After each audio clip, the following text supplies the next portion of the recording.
Brexiteers, and welcome to episode 4 of BrexBox. You join us live from Brussels, inside the belly of the beast, the hottest day of the year. It's so hot, the Eurostar has just shut down, leaving some Brexit Party MEPs stranded. So if you hear anybody saying, "I'm an MEP, get me out of here," it's probably Annunciata, Rees-Mogg, and all the rest who can't even get back. It's certainly been a week of political meltdowns, both domestically and here in Brussels. Why don't we start, if we could, with the ascension to Prime Minister, the boyhood dream of Bozza. Boris Johnson has become the Prime Minister. Do we trust him? He gave an acceptance speech yesterday where once again he said we will be out by October the 31st. Let's have a quick look at that. And I know some wag has already pointed out that deliver, unite and defeat was not the perfect acronym for an election campaign, since unfortunately it spells dud. But they forgot the final E, my friends. E for energise. And I say to all the doubters, dude, we are going to energise the country. We're going to get Brexit done on October the 31st. We're going to take advantage of all the opportunities that it will bring in a new spirit of can-do. Now, I do hope that somebody somewhere has been keeping count of how many times Boris has said we're going to be out, because Theresa May lied 108 times. Do we believe Boris? No, we can't believe Boris, really, because this is the man who, first of all, reportedly wrote 2 different versions of his column for The Telegraph on whether he should remain or leave. There's a lot of assertions that it's always been for him tactically getting himself to number 10. He didn't actually expect the referendum to go in Leave's favour. But also, during this whole process, yes, he keeps having to repeat, we will be out, do or die. He has to do that, frankly, doesn't he, to keep his own party together and keep the voters on his side. But he's not explained by what mechanism. So what do you think? Do we believe this guy? Well, I think that he's got a chance to deliver Brexit. If he doesn't, and he goes to a sort of withdrawal option with a political declaration with a few tweaks, and it's sort of lipstick on a pig, so to speak, then I think we're going to call it out. We'll declare it loud and clear to the British public that this is really a rehash of Theresa May's deal, and he'll suffer as a consequence. But he's actually put himself under more pressure because all the scenarios are known. The domestic arithmetic in the House of Commons, the EU are very clear about not removing the backstop, so there are no unknown unknowns. He knows exactly what he's facing, so there can be no excuses. It can't be, oh, well, I didn't know Parliament was going to do this, or the EU didn't. So he's got absolutely no excuses. He put himself in a corner. And what does this mean for the Brexit Party? Because some of our more fierce critics, shall we say, are saying, well, that's it, you're over and done with. Now, if Boris gets us out, what's the point of the Brexit Party? Or could there be some sort of pact with the Brexit Party? It's been talked about a lot, a Boris-Nigel pact. There's denials on both sides, but if push came to shove, surely that's where it's going. I would have thought so. There are so many marginal seats in Great Britain. We've done a lot of work and identified, multiple seats where the margin of error, if we step in, then it could easily come our way. We know that the seats are either, marginal Labour or Conservative. Labour is, if you like, also not being featured in the calculus. We're focused entirely on the Conservatives, but in many Labour areas, we have just as good a chance as we do in Conservative areas, in my opinion. But of course, we want him to get us, the UK, out on the 31st of October. But the idea that politics then goes back to normal, both so-called major parties keep on using the same expression. We've just got to get it over the line, because then they think politics goes back to normal. What?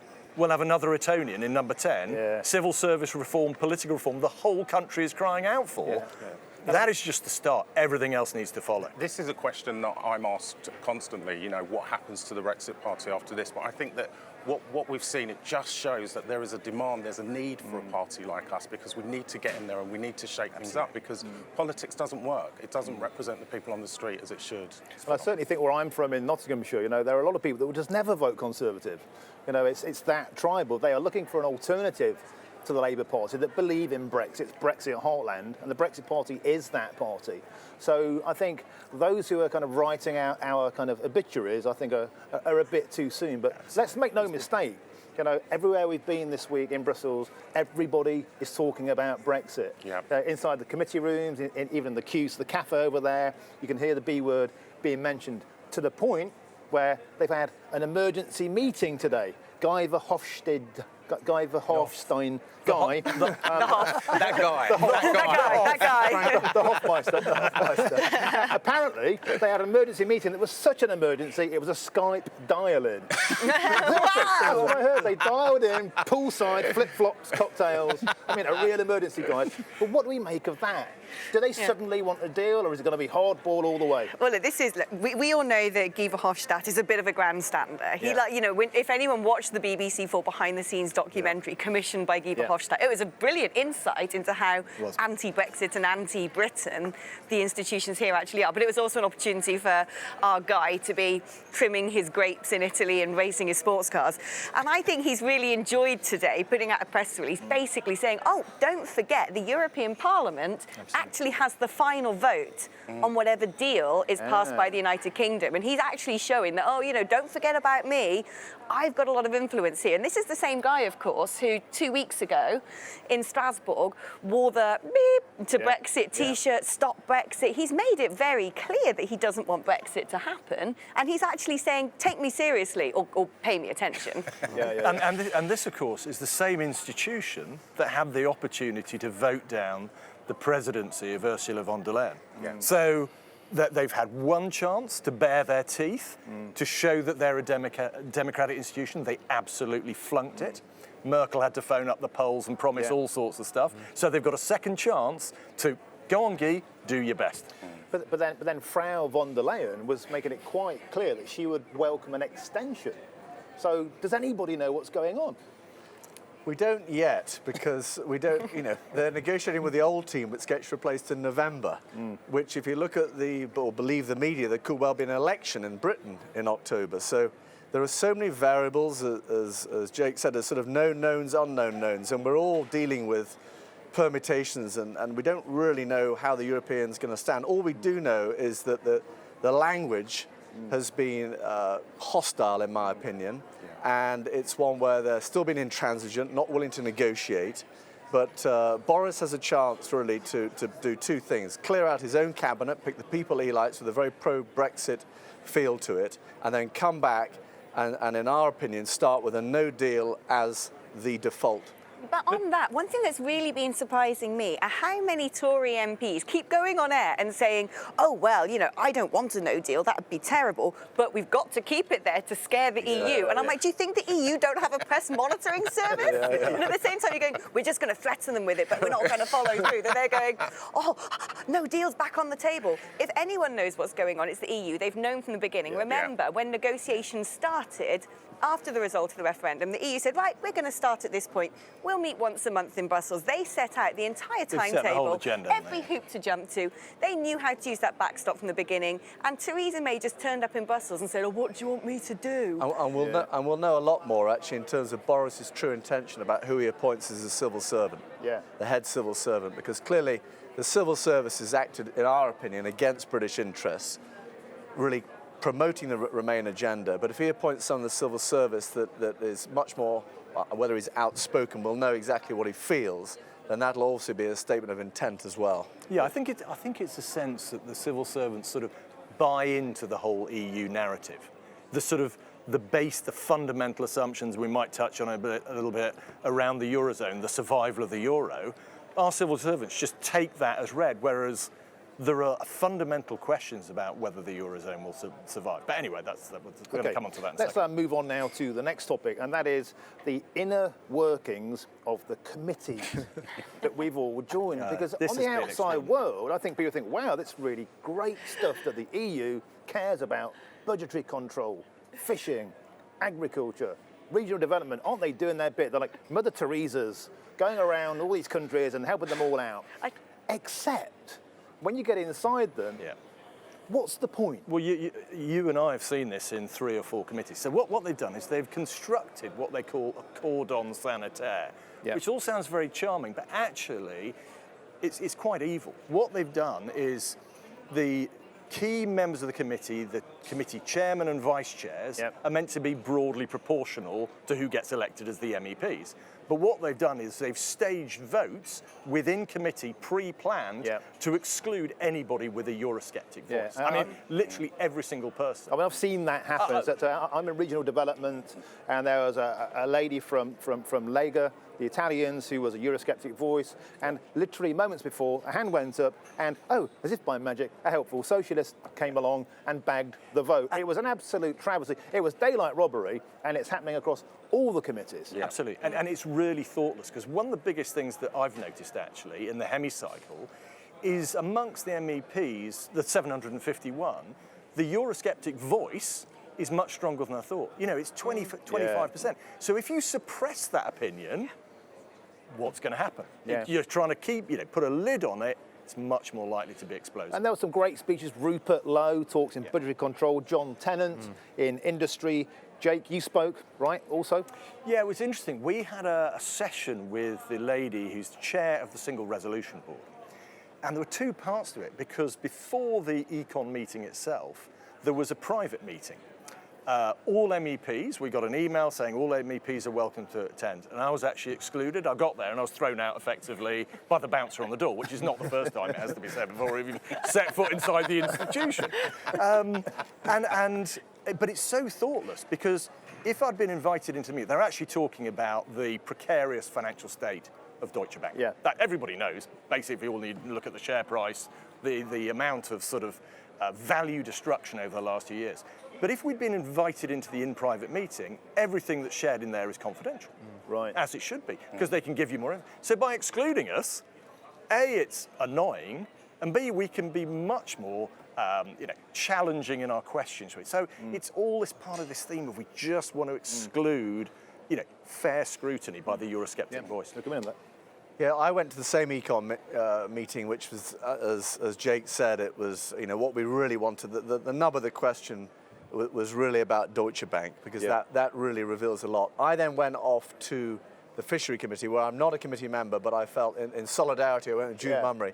Now, it's a travesty that June Mummery is not on that committee. In our opinion, that was a deliberate ploy to keep her off. Her knowledge is probably greater than every other person in that room. She was able to speak at the very end.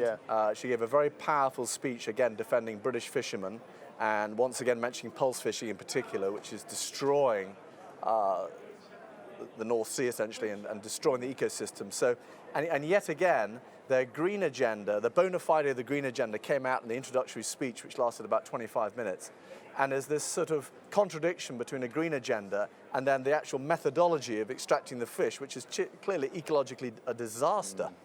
But we'll be going back into that fishing committee because it's such a crucial industry for Britain. And I think it's worth taking a quick look at June's speech now, because you can't keep this woman down, can you? No. Even though she's not meant to be, given any voice, she takes every opportunity. Watch June now and tell me this isn't brilliant. Thank you, Mr. Chair. Given the overwhelming win for the Brexit Party in the recent European elections and the weight of opinion in the UK's fishing industry, will the Director acknowledge and accept that the UK has the right to be an independent coastal state post-Brexit? Further to this, will the Director recognise that the British fishing industry deserves to be free from EU interference in its affairs, and that the UK government alone has the right to redistribute fishing opportunities in UK waters that were previously given to EU vessels under equal access rules? And to help you understand, I have a booklet for you, sir, and for you, Mr. Davis, and I did have one for Peter Van Dalen, but obviously he's not here today, our Vice President, so I'd like to give you that at the end. Thank you very much. So there we go. There she is, truly fighting for fishermen. But beyond that, the thing that struck me as incredible, I got this glossy report handed out about forthcoming budgets for this term. Now, let's remember there's a small matter of Brexit, which will mean a considerable, smaller chunk of money coming in. If you add it all up, it's well over 100 billion in terms of our ongoing contributions and not paying the divorce bill. Yet they still seem to want to be asking for more money. Well, they actually seem to be fundamentally in denial about it, Yeah. which is completely in contrast to the cliff edge that the Article 50 process requires. Remember, as Alex said, the Article 50 process and timeline is set by the EU. It's they that say if you don't have a deal, there's no deal. So they define the process, they set the cliff edge, but they're in complete denial when we say, sorry, thanks for the offer, we're not taking But it. that's because, like everything else, the EU genuinely does make it up as they go along. It's, the more time you spend here, the more staggering it is. Going back to committees, one thing that I found utterly insane was how every single committee chair was appointed unopposed. Yeah. And so you went in, I mean, this was a few weeks ago now, and you went in, you were suddenly told, right, who's going to stand as chair? Any volunteers? Oh, there you go, and oh no, that's it, done. You're now the chairperson. And you were sat there thinking, what on earth just happened? Yeah. What am I even doing here, sitting here, if there can't be any democratic process? At our meeting, they gave a round of applause. It's by acclamation, isn't it? It was like somebody had scored a single at the cricket. Yeah. Well, they just won the vote. There wasn't an actual vote. It was a round of applause. But it's all done beforehand behind closed doors. And you could just completely transparently say, Galtieri, he's run the econ for the last 5 years. He knows everybody in the committee. He's well connected with the institutions. Stand as chairman, let's have a vote. Perfectly credible candidate. But it's the sort of almost, they can't stop themselves doing it behind closed doors. They feel they have to spring Well, it they've got on to you, don't they? Yeah, exactly. Well, they're used to managing it. Yeah. But it makes you wonder, are they smarter than a 10-year-old? Because, if you got money in and money out, I think it's come as something as a surprise to businessmen on the Brexit Party who actually have ran real businesses with real costs and losses. Yeah, running a budget in the normal way. Yeah, It's like, and the interesting thing actually on that is that the total budget, I think, for this is roughly about 190 billion a year. Yeah. Our divorce bill is 39 billion pounds, so roughly 50 billion euros. So we represent, our divorce bill alone is a third of their budget. I think they're in denial, as Jake said, because so much of their budgetary forecasts are on the assumption that we're still in. Yeah. By the way, our contribution is just the Office of National Statistics just showed last week that our contribution has gone up to a net 12 billion because we're the only economy in the Eurozone which has been growing. Yeah. So as our GDP grows, so our contributions increase. So I don't think they've done the calculations where our financial, that we withdraw, and that'll leave a massive hole in their budget. Yeah. So all the assumptions about all the money they're going to be distributing amongst all our different committees is on the basis that we're still paying in. Nothing changes. Yeah, Nothing changes. And also there will be at that precise moment a greater burden on the remaining states. Of course. Especially the richer of the remaining states. Have they been told about this? Well, it's a double have the whammy, Germans and the French been told? And if so, would they still be so pro-EU? And the biggest two net contributors are the UK and Germany. Yeah. Germany today just announced appalling economic figures. It's really in a parlous state where you've got the manufacturing sector now, which is in recession. What's called the Purchasing Managers' Index came out this morning. So they're going to have there's really an existential crisis about to happen where when we leave, the money that we contribute goes at the same time as German economy is going to recession. Italy, we know, has got severe financial difficulties in its banking system. We have a meeting on Thursday with the ECB where they're going to promote more monetary easing. And really, if you look at economics simply, there are two ways to move an economy. There's fiscal policy, tax and spend and incomes and trade issues, where they've shown that all they want to do is regulate, which clogs up the economic system. Then there's monetary policy, which is basically printing money, printing more money. So that part, the monetary side, is the only thing which has helped the European economy. Once that goes, which I think is close to its maximum potential, then God knows how they're going to fix the next crisis. So in the real world, as a result of the data that Robert's just been talking about, if you lend money, in practical terms, if you lend money to the German government for 10 years, you have to pay them for the privilege to lend them the money. Yeah. So effectively, technically works in a different way, but you give them 100, and after 10 years, they'll give you back less than 100. Yeah. That's how knackered and Jake the Eurozone economy is. Jake and I think, we're in financial markets together. What that implicitly saying, in my opinion, is that when you buy a German bond, you're getting paid back less than you put in. It's essentially saying when the European economy goes in the euro, which is in a very precarious state, you're going to get paid back in Deutschmarks. Wow. And that would be the calamitous situation for the euro. And that is just to finish up, the single biggest fault line Risk. running through the European construct. So another All Eurozone artificial- crisis. Yeah. All It can't artificial survive the financial next one. markets. Cannot survive the Okay, next one. so just before we wind up for the summer, the man on the end there, Louis, you want to go and have a nice little rant about the SNP, don't you? Now, go on. Well- He's ready for it. You Crack can on, see it mate. in his Come on. face. My friend Nicola, she's been at it again. So she's running around. Obviously, we've got this thing now with the Scottish courts where they're approaching the Scottish courts to try and stop Parliament, Boris dissolving Parliament. And so I just wish that she would spend more time running the country in Scotland. You know, we've got over 1 million people in Scotland that voted to leave. We've got 900,000 that voted for the SNP, so some would argue that I've got a stronger mandate than the SNP government. I know that'll upset a few people. But just to give you an understanding of how bad things are up there, there's 46% of children in her own constituency are living in poverty. Wow. And Scotland has just been named the drugs capital, the drugs death capital of Europe, and I just think that's disgusting.